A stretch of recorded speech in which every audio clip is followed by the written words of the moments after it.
I'm from Aalborg University, and up until recently I have been a PhD student in the cities projects, and it's some of my results from the cities project I will be talking to you about today.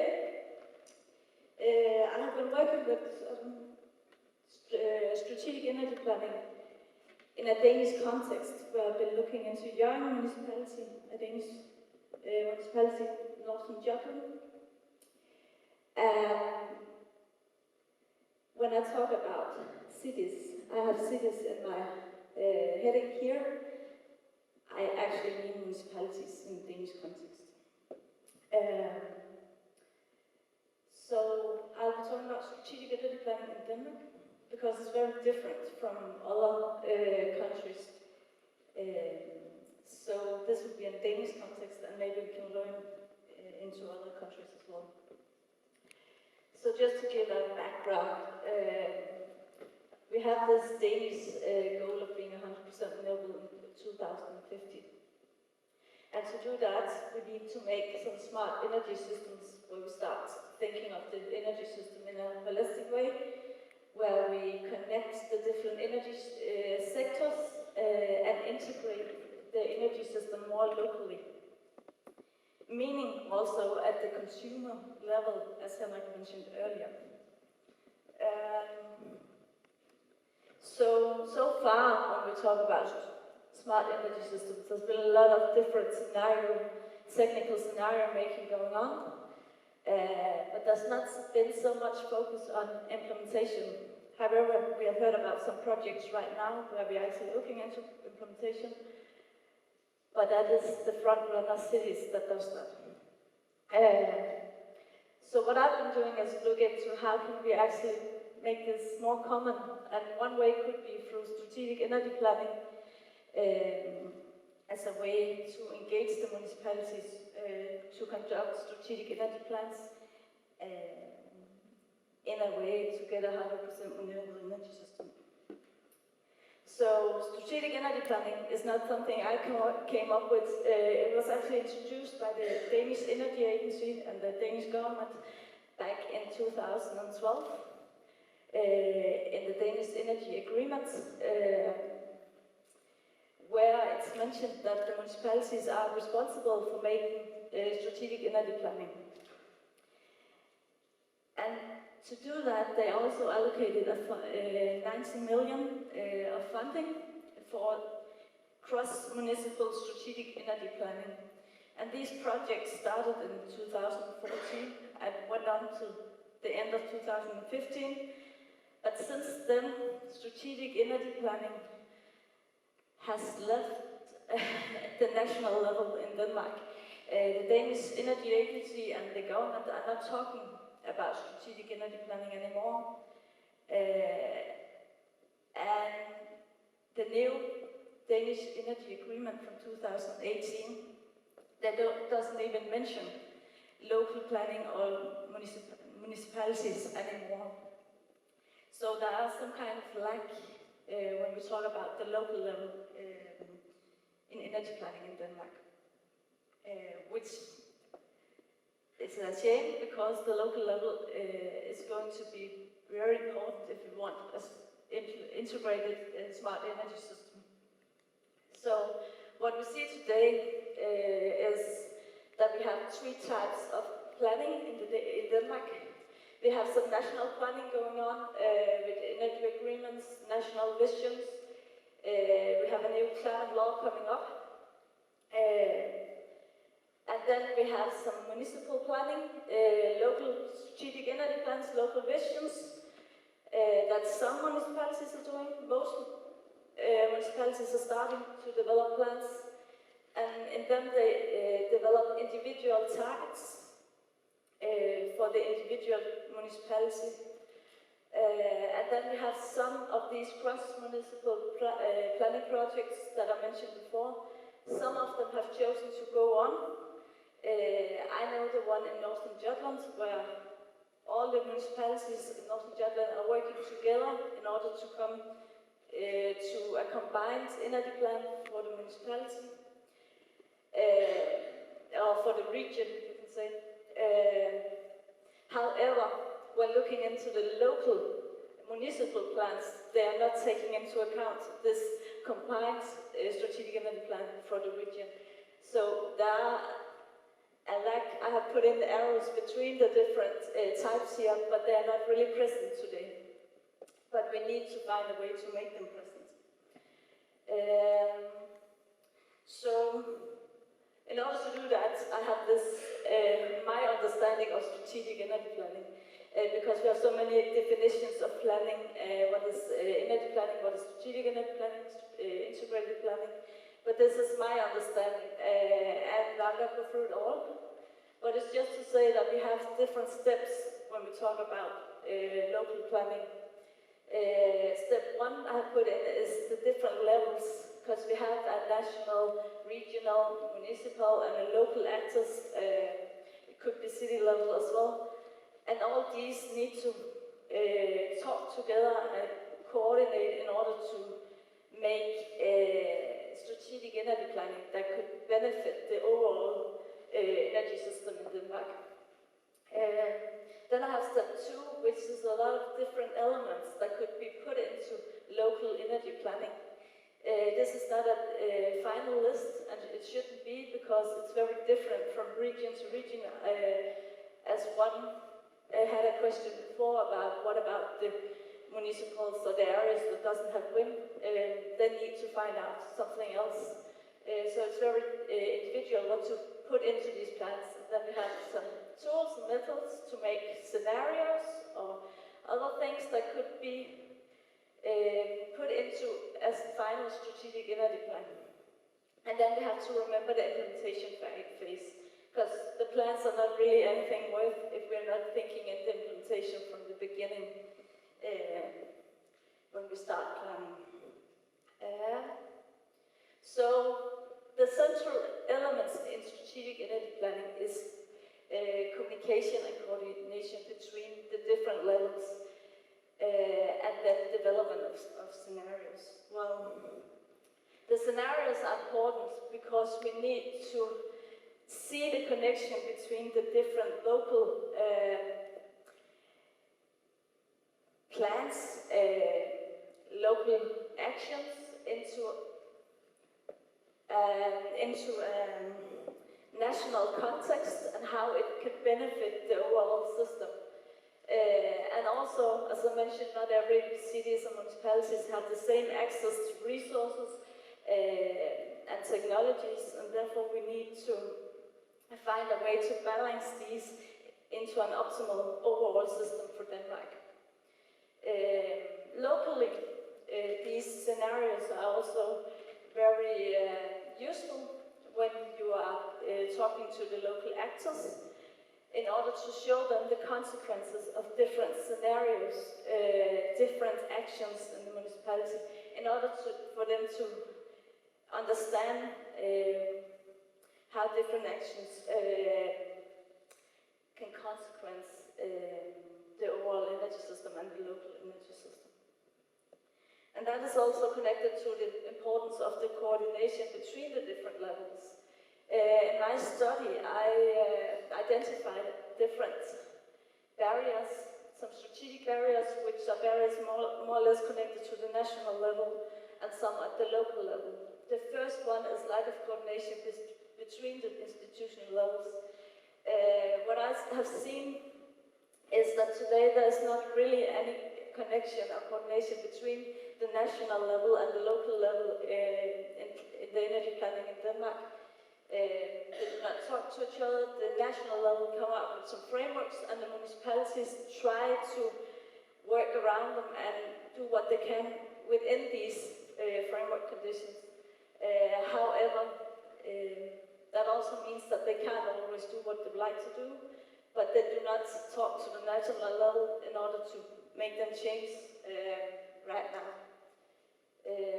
Another one is rapid changes in rules and regulations. That's something that came up with local actors, but also in the municipalities. They say when we don't know if they'll change the tax system tomorrow or they'll come up with some new rules, then we would not like to make these make the projects because we don't know if it's beneficial tomorrow.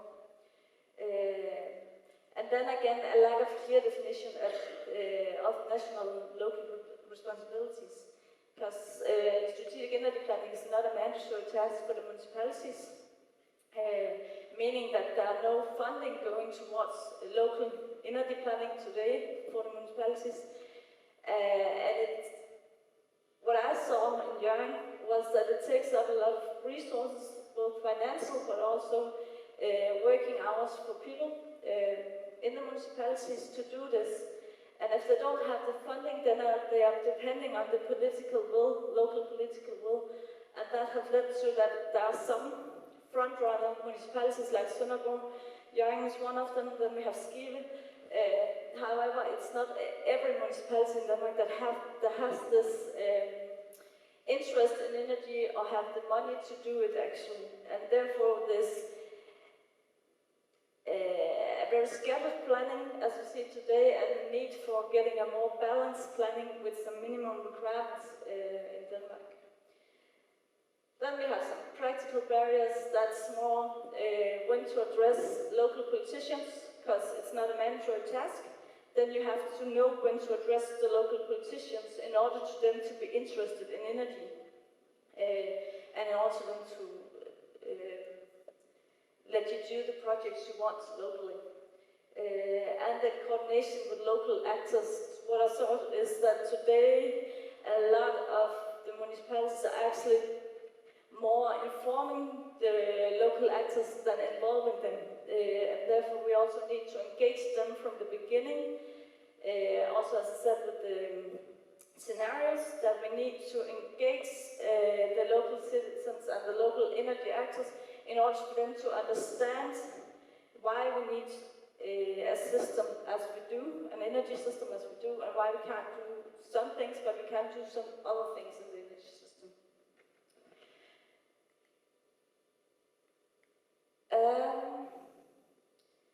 And right now, this is something we need to discuss on a more national level. And right now, I think we have an opportunity because we have the new government in Denmark, which has a very ambitious goal of the 70% CO2 reduction by 2030. And therefore, I think they have to come up with some plans for how they will reach this goal. And therefore, it's now a good time to start a transparent discussion with the national level in order for them to make better framework conditions for strategic energy planning and climate planning in Denmark, so that we can reach the overall goal of a 100% renewable energy system in 2050. And what I think we should discuss is we need some allocated fundings for energy planning, so that we can get every municipality in Denmark to work with this, and not just the front runners. We need some minimum requirements, so that we have some kind of level saying this is what you have to live up to locally. And then some will always do more, and that's fine, that's good. It's great when we have some that have the power to do more. And another thing, and I will not say much about that, because Henrik have mentioned these test zones, but it is that we have to test how we can actually make better conditions for these combined energy systems, so that we can scale them up and get them implemented in the society. So my key points is that successful planning and implementation of 100% renewable energy systems should be facilitated already when we start planning for strategic energy plans or whatever we are planning for. Because a good dialogue in the beginning is also the start of a good implementation. And we also need to balance these, because we talk a lot of technical, what technologies should be implemented, but we need to balance these with what is possible locally in order to not have a lot of resistance from local citizens, because that can stop projects easily when they come into a city council that needs to be elected again after 4 years. So therefore, coordination between different levels, different actors in the energy planning, but also between the different energy sectors are the key elements to successful energy planning. Yeah, that was my short presentation.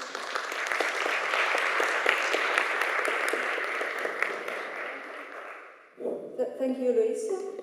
I hope we have policymakers in our audience who can give us different insights and we have good discussion.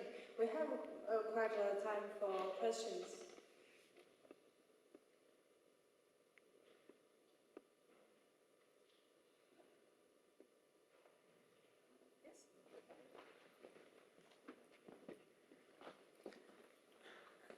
What do they do now with the new, when they, since they don't have the strategic planning on the city level anymore, do they have a KPI-oriented planning or nothing, or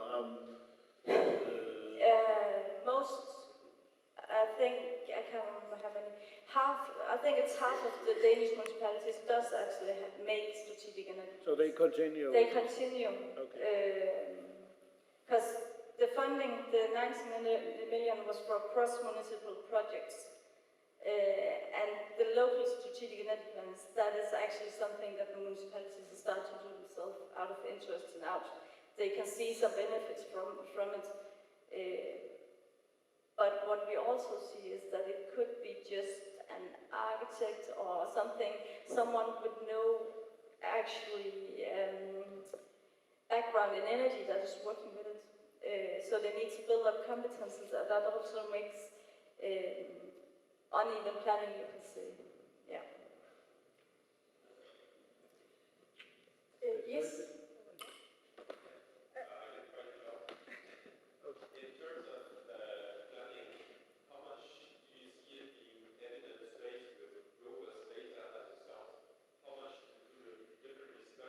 Sorry, I didn't get you talk about data.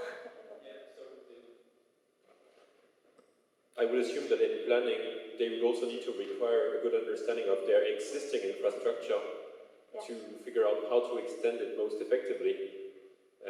How is the usual knowledge that one meets in the Danish commune in terms of the data that they have access to and how good they know their own system? The municipalities I have worked with, I can also talk about them. They have plan energy, they make an energy balance. Most of them, they use that energy balance as their data for making whatever they do. And most of them also hire in consultancy from outside the municipalities to actually do the technical analysis.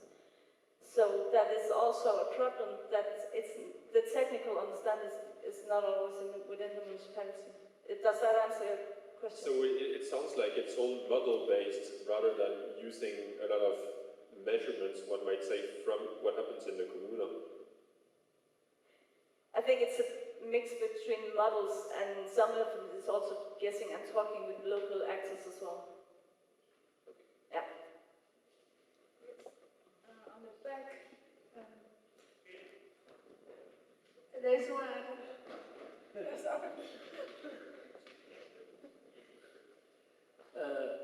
Talking about 100% renewable energy and also planning, I want to raise an issue from resource and waste side. I know this is not something you cover in your talk, but I still want to see what's your take on that. So, for example, when we talk about wind turbine, I think 1 megawatts of permanent magnet-based wind turbines, you need 200 kilograms of rare earths. And talking about hydrogen, we know that we need platinum as a catalyst. You know, electric cars, of course, cobalt and so on.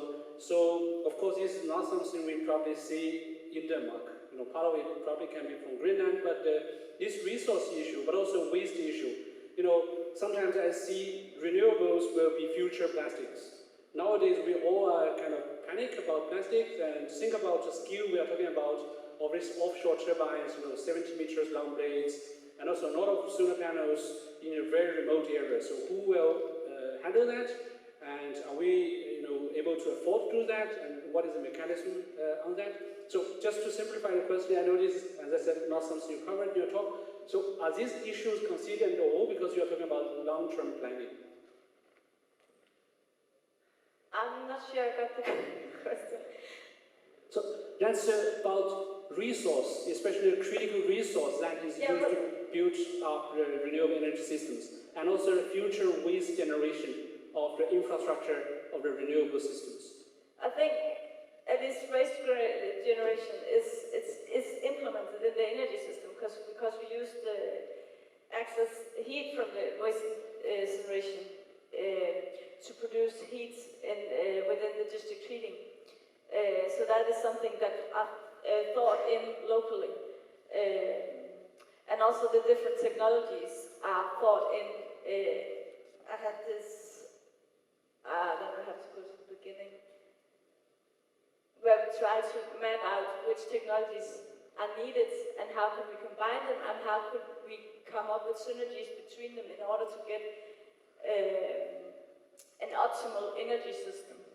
But not only technical, but also in a societal way. We need to balance the two, because the most beneficial technical might not be the one that could actually be implemented in society.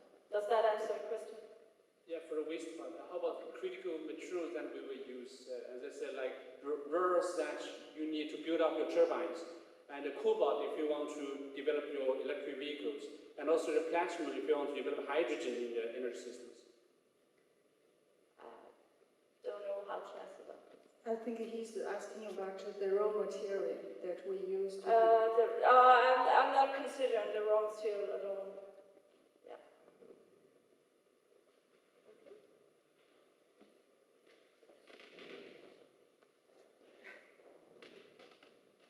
Can I just provide a quick reaction? In terms of life cycle assessment, my experience when I work with people, from municipalities or other places, is that they have a very, very limited understanding of life cycle assessment. So I would also assume that in strategic planning, when we start dealing with resources, there's going to be a lot of work to be done on that level. Because I guess the more we focus on climate goals, the more we tend to focus those sort of side issues, which also, as we saw this morning, were not side issues at all.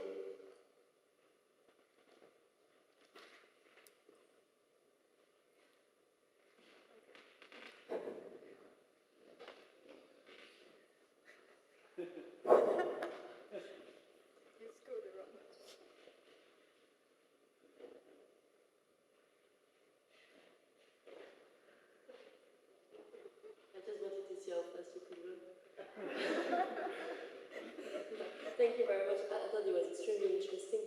And it's less a question, but more a remark, actually. Since we are intending to, try to give recommendation on how we could improve the situation, it seems to me that in reaction to your question about the data, in Scandinavia, you're so lucky you have the data hub. In Denmark, you have the data, but the municipalities cannot access this data. So maybe one feedback to whomever decides this is to give more access to those key actors in the transition to the very essential data that exists and that are available, actually. Agree. It was more a comment. Yeah, I agree.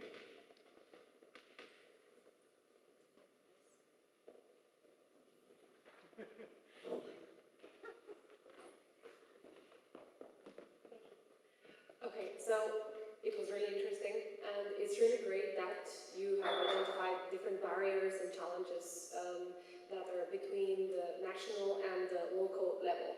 But how can we bridge this gap? How can we make the policy makers in Denmark, communicate to cities and vice versa? Have you looked into your study into that, or do you have any? If not, do you have any? No, but I have an idea. Yeah. Because, as I said, some of these cross-municipal projects are still going on.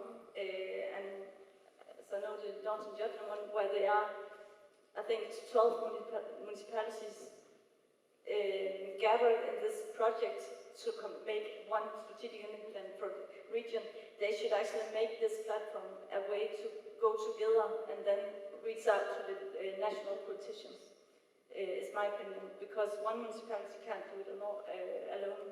They need to go together. Thank you. And it's just a remark. I think this is what you're saying has a lot of synergies with the Energiebühne and what we're trying to achieve with them. So I think probably cities are already gathering together and trying to bridge this gap, but any other solutions and ideas are welcome, because this is a problem not only in Denmark actually, but all over Europe and probably outside Europe too.